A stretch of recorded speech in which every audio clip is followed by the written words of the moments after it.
What's up, guys? Welcome back to the channel. Welcome back to the Bianconeri zone, and welcome back to another daily news show where we are going to discuss a few topics. One of them being Fagioli being on the market. Apparently, we are open to consider offers for him in January. And actually, there are also some reports that it's not just Juve, it's Fagioli himself looking for a potential way out of the club in January because he feels he's not getting enough playing time and the feeling with Mota is not really taking off. That's part one. Part two is that we are, should I call it pushing, maybe, slightly pushing to sign Silva from Benfica on a potential loan in January.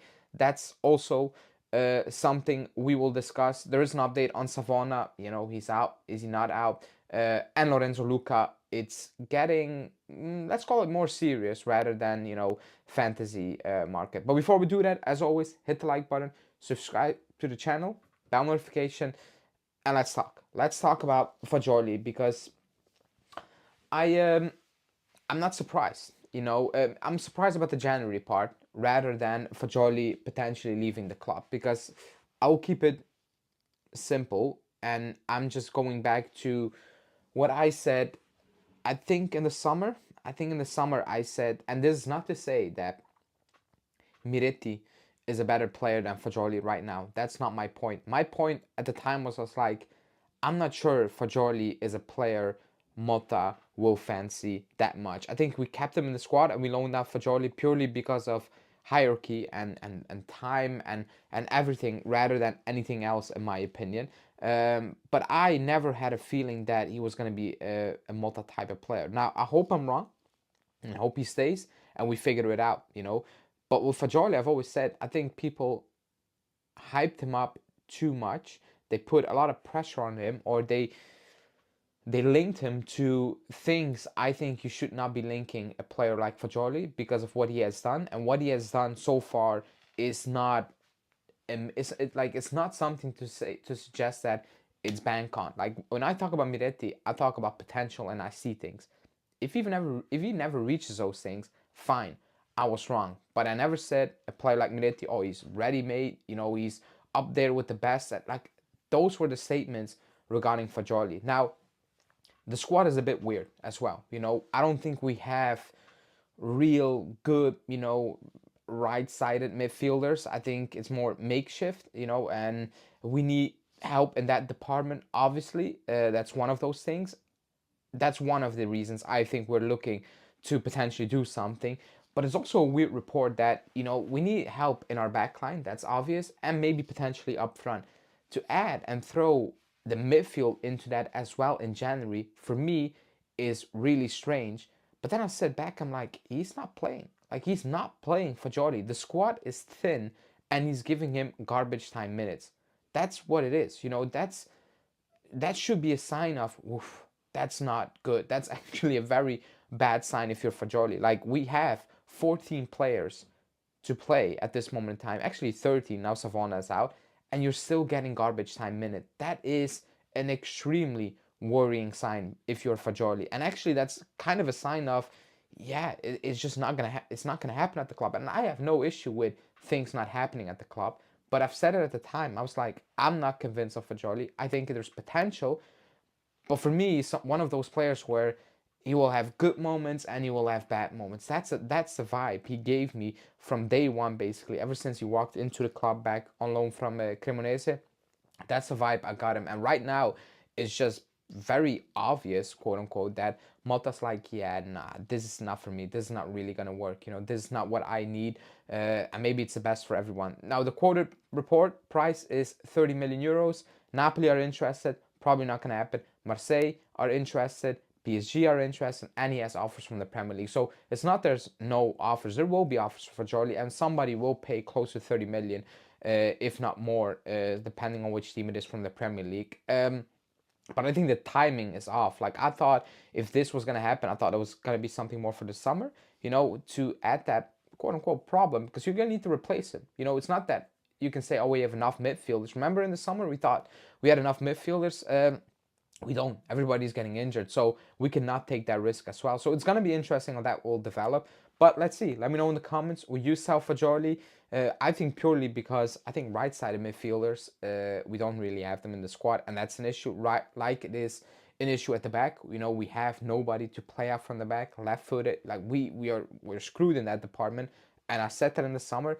It's an issue, and I debated with the comment section saying no, it's not an issue. It's not a main target. It was a main priority, and you can see that even against Villa, that we have issues playing out from the back, and it's easy to press us. And not that we lose possession in weird ways, but we need to boot it long and put it away. And we're not the team who's gonna hold up players there. But yeah, second topic, Silva from Benfica, and I'm gonna be completely honest. I know extremely little of him. You know, you can look at stats and you can highlight fantastic stats where you're like, yeah, he's great, and you also look out highlight kind of bad stats where it's like, yeah, that's why probably Benfica are going to sell him. You know, talk to somebody who watches Benfica quite often, and he said there's potential. However, it's very inconsistent.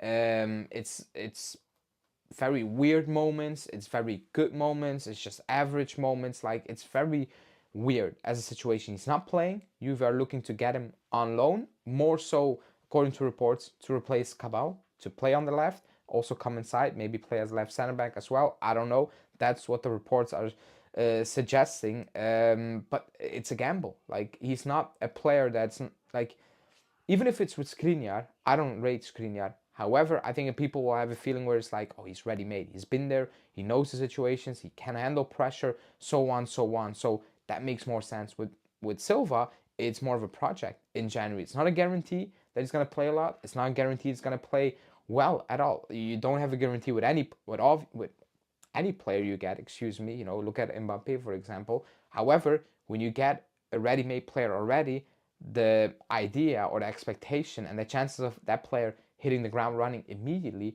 are higher than a project with Silva. So it's going to be interesting. I'm okay with signing projects and investing and so on, but we also need ready-made. We need help depending on how the season is going, you know, where you're still at in January. Right now, you're still in the title race. If you believe it or not, that's a different topic, you know, but right now, we're still in it. We draw too much, so that you can be out of that race really, really quickly. You know, that's my point with January. That's going to be interesting to see where we are at that point and what the club is going to do.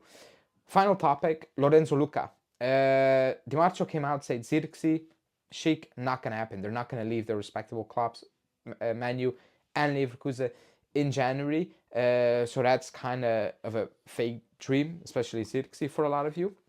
It's Lorenzo Luca, who Mirko Di Natale spoke about and said that basically they're not willing to let him go, but never say never, you know, a loan with an option, an obligation, so on. I know a lot of people are high on Lorenzo Luca. Me personally, not. I'm going to be completely honest, especially not if we need to pay 25 million.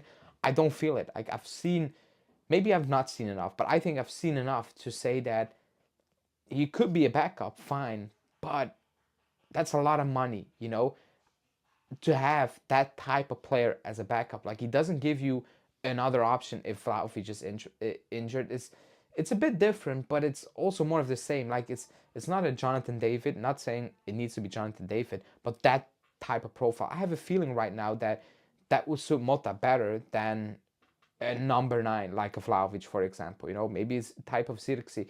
Like if you look at the stats, even if you look at some of those stats where we control games and dominate games, you know, in field, we dominate 70% of the field, basically. And you can look it up. The area where we do not dominate is the area where, well, we actually need to try to dominate, and that's in and around the box. We are bad at it, you know. Our touches in the box are poor.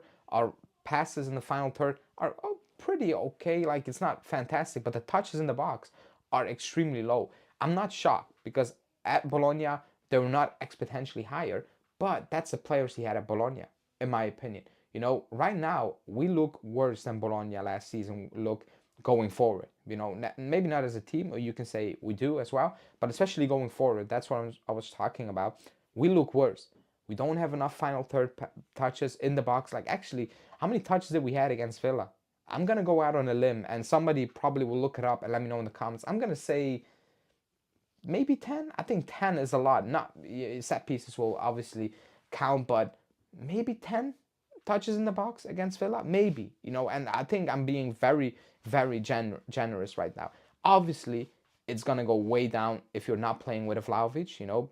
But even with Vlahovic, it's just not enough. So that's the thing we need to work on. Will Lorenzo Luca be that? I don't know. You know, if you, I think, do not spend too much money on those type of players. Even as a backup, I'm not so sure about that, you know. But I know a lot of you guys do like him, so let me know in the comments what you think of it. And yeah, I will speak to you guys later tonight, tomorrow, and then we're building up towards Lecce away, a game that we obviously need to win, but nothing is a given for us right now. So yeah, like the video, subscribe to the channel, and I will speak to you guys later tonight. Ciao.